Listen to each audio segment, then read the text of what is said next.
नमस्कार दोस्तों, आप सभी का हमारे YouTube चैनल में बहुत बहुत स्वागत है।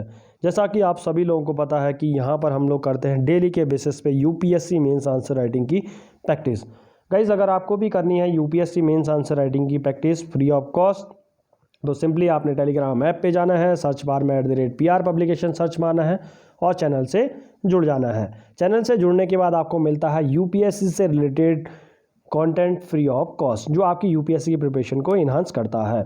दूसरा, वहाँ पर हम लोग डेली के बेसिस पे एक क्वेश्चन प्रोवाइड करते हैं और जिसका वीडियो एनालिसिस हम लोग पर डे 7:30 से 8:30 के बीच में अपने चैनल पर प्रोवाइड करते हैं। इस वीडियो एनालिसिस के माध्यम से आपको हम लोग पूरा कंप्लीट एनालिसिस बताते हैं कि किस तरह की आपकी अप्रोच रहनी चाहिए, किस तरह के क्वेश्चन को टैकल करना है, किस तरह से क्वेश्चन को ब्रेक करना है। राइट, तो इस तरह से आप अपनी यूपीएससी की प्रिपरेशन घर बैठे कर सकते हैं। अगर आपको भी करनी है यूपीएससी की कंप्लीट प्रिपरेशन घर बैठे बहुत ही मिनिमम प्राइस में, तो आप हमारे कुछ पेड कोर्सेज भी अवेल कर सकते हैं। इसमें हमारा एक 499 रुपीज़ वाला प्लान है जो बहुत ही पॉपुलर कोर्स है। राइट, इस प्लान के अंदर आपको 499 रुपीज़ ये ईयरली बेसिस पे है sir and ma'am, yearly basis है, मंथली बेसिस पे नहीं है, ये ईयरली बेसिस मीन्स अगर आपने आज अवेल किया है तो नेक्स्ट ईयर तक भी आज के दिन तक ये प्लान आपका रहेगा। दूसरा, अगर आपके इसके कंटेंट के बारे में बात करूं तो इसमें आपको डेली के हिंदू के नोट्स प्लस पीडीएफ मिलती है। एनसीईआरटी 6 to 12 के चैप्टर वाइज नोट्स आपको मिलेंगे, फोन गाइडेंस आपको मिलेगी, ऑप्शनल नोट्स मिलेंगे, डेली आंसर राइटिंग की प्रैक्टिस की कराई जाएगी। देखिए, अभी जो हमारे पेड यूजर्स हैं, अभी लेक्चर के दौरान में जो सेकंड पार्ट रहता है उसमें अपने जो पेड यूजर्स हैं उनकी कॉपीज़ को मैं एनालाइज करता हूँ। मीन्स बहुत सारे लोग इसमें आंसर राइटिंग करते हैं और उनको हम लोग एक वॉइस नोट भी प्रोवाइड करते हैं कि किस तरह से अपने आंसर को आप इम्प्रूव कर सकते हैं। और लास्ट जो सबसे इंपॉर्टेंट फीचर है इस प्लान का, इसमें आपको एक फ़ोन नंबर प्रोवाइड किया जाता है जिस नंबर के थ्रू आप हमें कॉल कर सकते हैं, अपनी प्रॉब्लम्स को रेक्टिफाई कर सकते हैं किसी टाइम पर भी। प्रॉब्लम्स अगर किसी सब्जेक्ट से रिलेटेड आपको प्रॉब्लम आ रही है या प्रिपरेशन के दौरान कुछ प्रॉब्लम्स आ रही है, डायरेक्टली हमें कॉल कर सकते हैं जब तक ये प्लान आपका वैलिड रहेगा। इस नंबर पर आप हमें व्हाट्सएप कीजिए, टेलीग्राम कीजिए, राइट, आप हमें कॉल भी कर सकते हैं और अपने इस प्लान को अवेल कर सकते हैं और इसी नंबर पे आप हमें कॉल करके जो आप अपनी प्रॉब्लम्स को उनको रेक्टिफाई कर सकते हैं। तो गाइस, आज का जो लेक्चर है उसको स्टार्ट करते हैं। आज है 6 नवंबर। यूपीएससी मेंस का जो क्वेश्चन आपको प्रोवाइड किया जाता है उसको क्वेश्चन को पढ़ते हैं और उसका डिटेल एनालिसिस करते हैं। राइट, तो क्वेश्चन अगर मैं पढ़ता हूं तो क्वेश्चन आता है आपका, present A detail comparison of pardoning power of president and governor in India.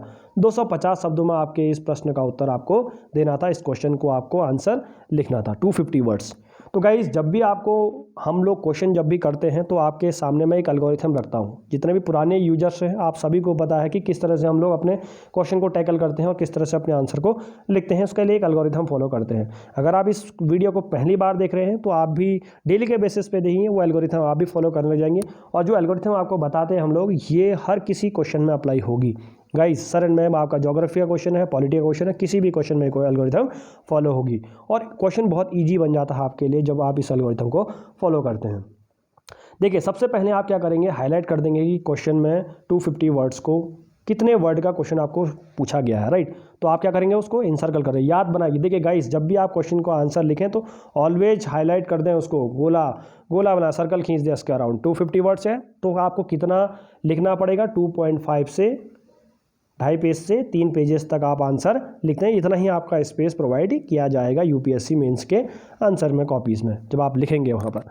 तो सबसे पहले आपका वर्ड लिमिट में आपको स्ट्रिक्ट रहना है, वर्ड लिमिट से एक्सीड नहीं होना है, ना ही वर्ड लिमिट से आपको कम लिखना है गाइस। तो इतना जरूर याद रखिए। और इनसर्कल करने के बाद आपके माइंड में एक कॉन्शियस में, सब कॉन्शियस में ये बात बैठ जाती है कि मुझे 250 शब्दों में ही या 250 वर्ड्स में ही इसका आंसर देना है। तो पहला पार्ट हमारा खत्म हो जाता है, यहाँ पर है 250 वर्ड को आपने इनसर्कल कर दिया, 2.5 से 3 पेजेस तक आपने आंसर को लिखना है। उसके बाद आती है बारी हमारे कीवर्ड की। कीवर्ड के बाद बारी आएगी किसकी, डायरेक्टली कीवर्ड की। उसके बाद आएगी हेडिंग्स की। तो सेकंड पार्ट की तरफ हम लोग मूव करेंगे, इसमें से कीवर्ड छाटेंगे। तो क्वेश्चन का पढ़ता हूं तो, present A detail comparison of pardoning power of president and governor in India. Right, Bharat के बारे में बात करनी है और उसी के बारे में टोटल डिटेल में बताना है आपको। तो क्वेश्चन में अगर पढ़ता हूं तो इसमें बता रखा है इन्होंने, pardoning power of president and governor in India. ये की फ्रेज आपके सामने आता है। राइट, ये की फ्रेज आपके सामने आता है। तो ये हमारा की फ्रेज हो गया। अब की फ्रेज में से कीवर्ड को हम लोग कैसे छाटेंगे, ये है pardoning power. Right, pardoning power हमारा क्या बन जाएगा, कीवर्ड बन जाएगा। गाइस, आपको समझ में आ रहा है ना, कीवर्ड बन जाएगा आपका। और दूसरा, अगर मैं क्वेश्चन के बारे में तो देखो, इसमें से डायरेक्टली कीवर्ड है नहीं, बट इनडायरेक्टली अगर क्वेश्चन के अंदर देखो तो डायरेक्ट इनडायरेक्ट कीवर्ड आ गया कंपैरिजन करना है, प्रोज एंड कॉन्स बतानी है। कंपैरिजन मींस दोनों के बीच में सिमिलरिटीज़ क्या है, डिफरेंसेस क्या है, वो सारी चीज़ें आपको बतानी है। तो क्वेश्चन में से हेडिंग्स भी आपकी बन गई। तो आपने क्या बना दिया कि सबसे पहले हमने क्वेश्चन में टैकल कर दिया कि 250 वर्ड्स में आपने आंसर को लिखना है। तो पहला ये चीज़ है, 2.5 पेजेस आपके अंदर लिखना है। उसके बाद आपने लिखना था, इसमें कीवर्ड आपने छांट लिया, पार्डनिंग पावर ऑफ किसकी, इसकी प्रेसिडेंट एंड गवर्नर की पार्डनिंग पावर के बारे में आपको बात करनी थी, राइट। अब हेडिंग्स के बारे में बात करूं तो हेडिंग क्या बन रही है आपकी, कंपैरिजन आएगा। कंपैरिजन के अंदर क्या आती हैं आपके, एक तो सिमिलैरिटीज़ आएंगी और दूसरा क्या आएंगे, डिफरेंसेस आएंगे। ये भी आपके बन गए हेडिंग्स। तो क्वेश्चन के अंदर सारी चीज़ें आपने लिख ली हैं, तो आपके पास सारा कुछ है, आपने अब बना लिया होगा कितने पॉइंट्स मुझे किस में लिखने हैं, राइट। सारा कुछ आपको मिल चुका है। तो अब हम लोग को एनालाइज करेंगे कि किस तरह से आपने आंसर को लिखना है। अभी तक आपने वीडियो को लाइक नहीं किया तो वीडियो को लाइक कीजिए, चैनल को सब्सक्राइब नहीं किया तो चैनल को सब्सक्राइब कीजिए। और गाइज हर किसी से कह रहा हूँ कि इस वीडियो को आप शेयर कीजिए, ताकि हर एक बच्चा जो फाइनेंशियली वीक है, यूपीएससी उसके ड्रीम्स बड़े हैं, यूपीएससी की प्रिपरेशन करना चाहता है तो घर बैठे कर सकता है। ये आपके माध्यम से ही होगा। थोड़ा सोशल वर्क भी कीजिए, लोगों को इस वीडियो को शेयर कीजिए, ताकि वो भी इस चीज़ से बेनिफिट, जिस तरह से आप बेनिफिट उठा रहे हैं वो भी बेनिफिट उठा सके। तो आज के क्वेश्चन के आंसर को हम लोग डिस्कस करेंगे कि किस तरह से आपने अपने आंसर को लिखना है। तो आंसर का अगर मैं स्ट्रक्चर की बात जाता हूं तो सबसे पहले क्या आता है, इंट्रो पार्ट। इंट्रो पार्ट में आप किसके बारे में बात करेंगे, पार्डनिंग पावर क्या होती है, राइट। सबसे पहले अगर मैं कीवर्ड की बात करूं तो ऑलवेज हम लोग क्या यूज करते हैं, कीवर्ड की डेफिनेशन यूज करते हैं या उससे रिलेटेड हम लोग डाटा यूज करते हैं, राइट। तो यहाँ पर तो डाटा का कोई यूज है नहीं, यहाँ पर क्या है हमारा पार्डनिंग पावर क्या होती है उसके बारे में हम लोग इंट्रो पार्ट में डिफाइन कर देंगे। और सेकेंडली उसी इंट्रो के अंदर हम लोग क्या लिख देंगे कि कौन कौन से आर्टिकल के अंदर प्रेसिडेंट और गवर्नर को पार्डनिंग पावर दी गई है। चाहे क्षमा, पार्डनिंग मतलब क्षमा करने वाली जो शक्तियाँ होती हैं उसके बारे में बताना था। तो आपने पार्डनिंग पावर क्या होती है डिफाइन कर दिया, और उसी पैराग्राफ के अंदर आपने दे दिया कि प्रेसिडेंट और गवर्नर को ये इस आर्टिकल के अंदर पार्डनिंग पावर दी गई है, राइट। यहाँ पर आपका इंट्रो पार्ट खत्म होता है।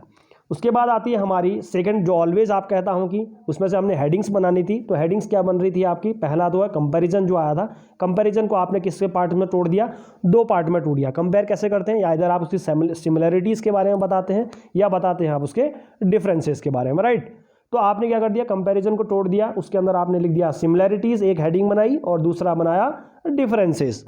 Similarities between the pardoning power of president and governor लिख सकते हैं, या differences between the pardoning power of president and governor, या बड़ी हेडिंग्स आप एक कंप्लीट एक हेडिंग बनाए, उसके अंदर सिमिलरिटीज और डिफरेंसेस आप लिख सकते हैं।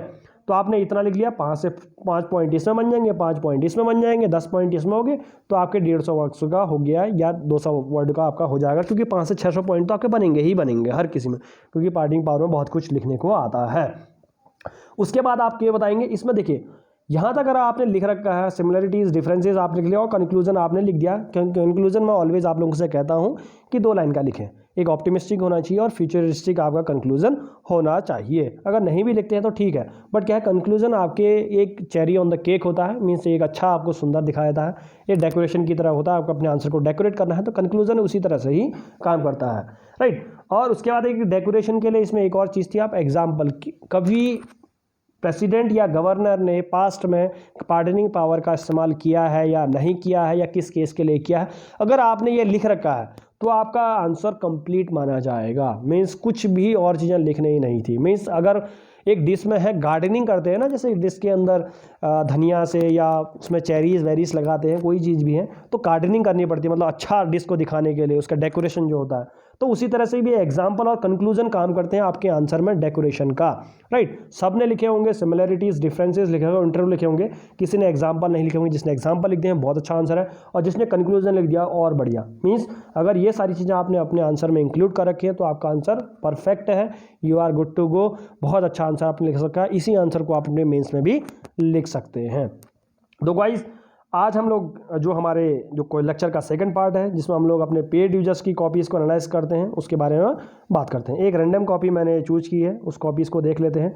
सबसे पहले अगर मैं देखिए क्वेश्चन को देखता हूँ तो ऑलवेज क्या करें, देखिए हमारे पेड यूजर्स की कॉपीज़ हैं, इतने सारे जो हैं पेड यूजर्स बहुत सारे। देखिए अब मैं आपको कॉपीज़ भी दिखाता हूँ कितने लोग करते हैं इसमें आंसर राइटिंग, ये दिख नहीं रहा है तो चलिए वेट आपको मैं दिखाता हूँ। देखिए ये है हमारे पेड यूजर्स की कॉपीज़। इतने सारे लोग डेली के बेसिस पे आंसर राइटिंग करते हैं गाइस, 554 से ज़्यादा लोग हमसे जुड़े हुए हैं और डेली के बेसिस पे आंसर राइटिंग करते हैं। और हर किसी को हम लोग वॉइस नोट प्रोवाइड करते हैं, किस तरह से उनका आंसर को लिखना है, किस तरह से आपकी अप्रोच रहनी चाहिए।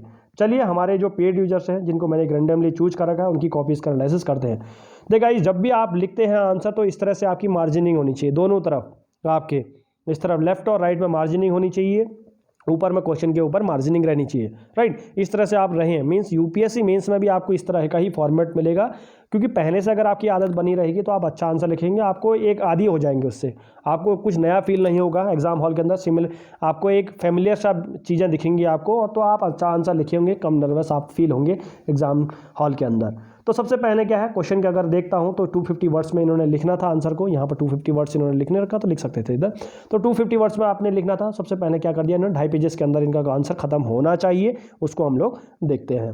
दूसरा इंट्रो पार्ट, देखिए जो चीज़ें मैंने वो पीछे बता दी उसी चीज़ को हम लोग देखेंगे।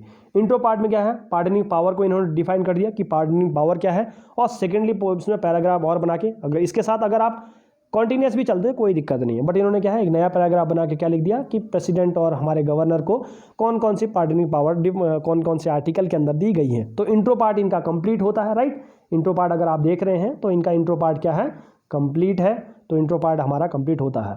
उसके बाद आता है हमारा सेकंड आती है हेडिंग्स के बारे में, जिसके बारे में आपको बात बता रहा था मैं, comparison between pardoning power of president and governor in India.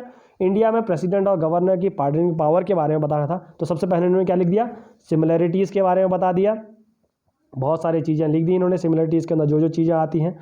उसके बाद इन्होंने लिख दिया डिफरेंसेस के बारे में लिखेंगे, इतने सारी चीज़ें लिखी इन्होंने, बहुत सारी चीज़ें लिख रखी है, रिसेंट, ये character, act of reduce sentence, right, commute, president, ये सारी चीज़ें। इसके बाद इन्होंने क्या लिख दिया, डिफरेंसेस के बारे में लिख दिया कि प्रेसिडेंट और गवर्नर की पार्डनिंग पावर में क्या क्या डिफरेंसेस हैं, ये सारी चीज़ें इन्होंने लिख दी हैं।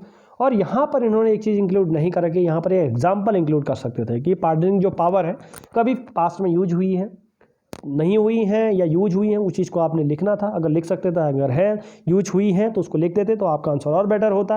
और उसके बाद लास्ट में इन्होंने कंक्लूजन के साथ क्वेश्चन को ख़त्म किया है। बहुत अच्छा आंसर लिख रखा है, कंप्लीट आंसर है। यूपीएससी मेंस में इस तरह का आंसर आप लिख सकते हैं। तो गाइज़ ये हमारे कुछ पेड यूजर्स की एक पेड यूजर की कॉपी थी जो किस तरह का आंसर लिखते हैं।